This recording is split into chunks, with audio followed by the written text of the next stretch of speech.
Гледате вестите на Сител. Во студиото со вас Мирјана Давидовска. Вести во 9 часот, добро утро. Во Кривичниот суд денеска продолжува рочиштето за убиствата на Вања Ѓорчевска и Панче Жижовски. На ова рочиште предвидено е исказ да даде првоосомничениот за убиствата Љупчо Палевски Палче. Судењето е закажано за во 10 часот, а Палевски прво ќе биде сослушан од неговиот бранител, а потоа ќе одговора на вкрстени прашања од обвинителството и одбраната на останатите обвинети. Палевски, според досегашните излагања пред судот, негира каква било поврзана со кинапирањата и убиствата, а во Турција тврди дека бил да ја лекува половината. Според сведочењата на неговите сопартијци, кои се осомничени во случајот, Палчо бил мозокот на целиот план за грабнувањето. А во Основниот суд во Струга за денеска е закажано ново рочиште за случајот со родилката од Дебар Јилдис Веапоска, на која по поредувањето со царски рез во Струшката општа болница и беа отстранети матка, јајник и бубрек. Оштетената Веапоска повтори дека очекува правда која ќе произлезе од супервештачењето. На барање на одбраната, судот донесе решение Медицинскиот факултет во Скопје да одговори зошто били избрани надворешни членови при носење на одлуката за супервештачењето. Судскиот процес со родилката од Дебар Јилдис Веапоска 3 пати почнува од почеток поради менување на судичките судии, а делото застарува во 2026 година. 52 лица и 3 фирми вкупно се опфатени во изтрагата за пожарот во дискотеката Пулс во Кочани. Меѓу нив има и 4 поранешни министри. Во притвор се 4 од последно приведените, меѓу кои и поранешниот директор на ДЗС и актуелен министер Шабан Салију. Државниот јавен обвинител и министерот за внатрешни работи вчера на заедничка пресконференција ги објавија деталите од проширената истрага. За 4 нови осомничени за пожарот во Кочани обвинителството бара ефективен притвор, за 6 куќен со забрана за комуникација, а за 8 на мерки на предпазливост. Истрагата се прошири за 18 нови лица. Меѓу нив се 4 поранешни министри во економија, 3 државни секретари во министерството и 6 раководители на сектор, 4 директори на дирекцијата за заштита и спасување, 7 пазарни инспектори, 3 општински градежни инспектори. Екс-министрите и вработените во Министерството за економија се осомничени дека издавале лиценци на клубот без да ги исполнува условите, а актуелниот министер за економија Бисер Дурмиши не е опфатен во истрагата. Сите тие, како и претходно осомничените во Министерството за економија, се истражуваат затоа што му овозможиле на кабаре клуб Пулс да добива лиценци без да ги исполнува минимално техничките услови за работа и незаконито да продолжи во вршење на угостителска дејност за целиот период од отворањето до пожар. Актуелниот министер за економија не е опфатен со истрагата, бидејќи нема ниту еден доказ дека собственикот на клубот иницирал постапка за нова лиценца во 2025 година. И поранишните директори на ДЗС, како и актуелниот, според обвинителството, целосно ги запоставиле надлежностите и не спровеле инспекцијски надзори не само во дискотеката Пулс, туку и во сите угостителски објекти во државата, со што го ставиле во опасност животот на граѓаните. 7 инспектори на државниот пазарен инспекторат пак не ги спроведувале инспекцијските надзори. За поранишните директори кои се осомничени, Анета Симеска Димовска и Горан Трајковски, Гоцески кажа дека за нив продолжуваат проверките. Ова важи за сегашните и за министрите директор и за минатите директори, кај кои до овој момент не се утврдени пропусти врз основа на обезбедените докази кои упатуваат на основано сомнение дека сториле кривично дело.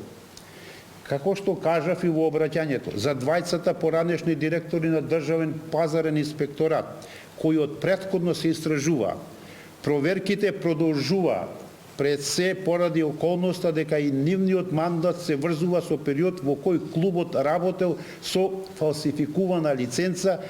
Во истрагата се осомничени вкупно 52 лица и 3 фирми, но действијата продолжуваат, вели министерот за внатрешни работи. Ќе продолжиме и понатаму да работиме. За секој еден за кој што ќе биде утврдено било каква причинско-последична врска со предметниот кривично правен настан, каде што загина 61 млад човек, ќе биде превземено соодветно действие во рамки на законските надлежности кои што се дадени како на Министерството за внатрешни работи, така и на јавното обвинителство. Слични случаи на пожари од пиротехника кои резултираа со голем број на жртви, а од кои биле црпени искуства, се оние во Романија, Бразил и САД. Во овие судски процеси, како што нагласи обвинителството, биле земени предвид долгорочната серија на системски пропусти, што придонеле пожарите да бидат толку разорни, слично како во дискотеката Пулс. Тамара Дичевска, Сител телевизија. Во Советот на општина Кочани денеска ќе се избира веде градоначалник од вкупно 19 советници, ниту ВМРО, ДПМН, ниту СДСМ го нема потребното мнозинство од 10 гласа, што му дава реална предност на независниот кандидат Венко Крстевски, кој е единствениот што јавно се кандидираше. Во гостувањето на Сител тој изјави дека е уверен во поддршката од граѓаните. Јас сум 100% сигурен дека доколку советниците гласат по сопствено убедување дека утре јас ќе бидам градоначалник на општина Кочани. Мене може да ме спречи само евентуално некоја партиска директива, која се надевам дека нема да биде во случајот на утрешната седница, бидејќи јас како советник имам и најголем број на гласови од советниците, втор мандат сум советник, имам доста искуство во оваа работа и народот многу добро ме знае, знаат и самите советници дека имам огромна поддршка во овој процес да бидам веде градоначалник и сметам дека ова е историска шанса не само за Кочани, туку и за државата да покажеме поинакво ниво на политичка култура и да пробаме да наметнеме некои позитивни процеси во државата. Најпрви ќе договорам со средби со најуспешните градоначалници кои јас лично ги сметам во државата, а тие сигурно се најуспешни затоа што имаат позади нив сериозни инспекторски служби. Ке ги посочам со име. Тоа се Митко Јанчев, Иван Јорданов, Стефче Јакимовски и Коста Костадинов. И ќе побарам како општина Кочани, бидејќи се наоѓаме во ворена ситуација. Тие општини и сите други општини кои што се можност да ни помогнат пред се во делот со инспекторски служби, да ни дадат логистичка помош, дали со инспектори за градежни инспектори, дали со инспектори за домување, дали со комунални инспектори. Значи ние мора градот да го средиме во најбрз можен рок. Верувајте, имаме дивоградби на секој чекор, имаме потенцијални опасности на секој чекор. Може да ни се деси уште една, не дај Боже, трагедија, доколку одма не преземеме активности. Не смееме да чекаме ни ден повеќе за да ги преземеме сите тие активности кои што јас јавно ги имав најавувано претходните неколку денови, што се неопходни пред се ради безбедноста на граѓаните.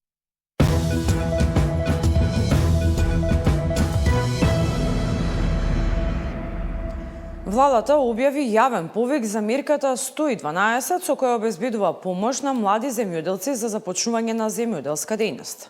Вредноста на грантот изнесува 600.000 денари или 10.000 евра, односно 100% од направените трошоци.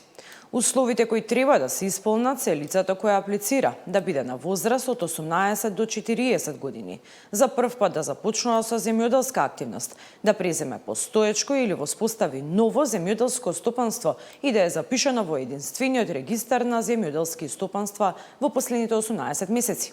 Крајниот рок за доставување на барањата е до 9 мај годинава. Во соопштението од владата се вели: нашиот фокус е инвестициите во земјоделството да бидат исплатливи и затоа продолжуваме со интензивна поддршка за земјоделскиот сектор. Агенцијата за храна и ветеринарство е во предвелигденска контрола на терен. Запленето е над 1 тон небезбедно месо, а инспекторите пронашли и небезбедни јајца и бои. Агенцијата за храна со засилени контроли пред Великден уништи 1230 килограми небезбедно месо, преработки и подготовки од месо, но јајца, бои, мед, ракија, маслиново масло и други производи. Прекршителите ги казни со 3650 евра. Во пресред на празниците, кога е зголемена побарувачката на храна, од АХВ апелираат: внимателно од каде купувате. Пазарете само од регистрирани оператори на храна и читајте го рокот на употреба. Најголем дел од граѓаните сметаат дека во големите маркети се продава безбедна храна. Сепак читаат и до кога траат производите. Секогаш гледам на рокот, да. Ви се случило некојаш да купите нешто со изменат рок, па после да го... По последно време не, ама порано се случувало. Проверувам, има и секаква храна, има и со поминат рок, не безбедна. Генерално проверувам рок. Повеќе пати ми се случило да налетам на производи со изминат рок кои стојат на улица. Ви се случило да купите нешто со изминат рок па да го вратите? Да. Каде најчесто тоа, од маркет? Па во малите продавници. А купувате, внимавате на рокот, ги читате тие? И јас баш лично да ви кажам не. Инспекторите од Дахава неделава констатирале нелегална трговија и спречиле пласирање небезбедни јајца и бои за јајца. Се чувале во несоодветни услови и со тоа се небезбедни за консумација. Засилени вонредни контроли најавија и за следната недела. Наташа Мерсовска, Сител телевизија. Следните вести се во 12 часот. Благодарам на вниманието, имајте пријатен ден.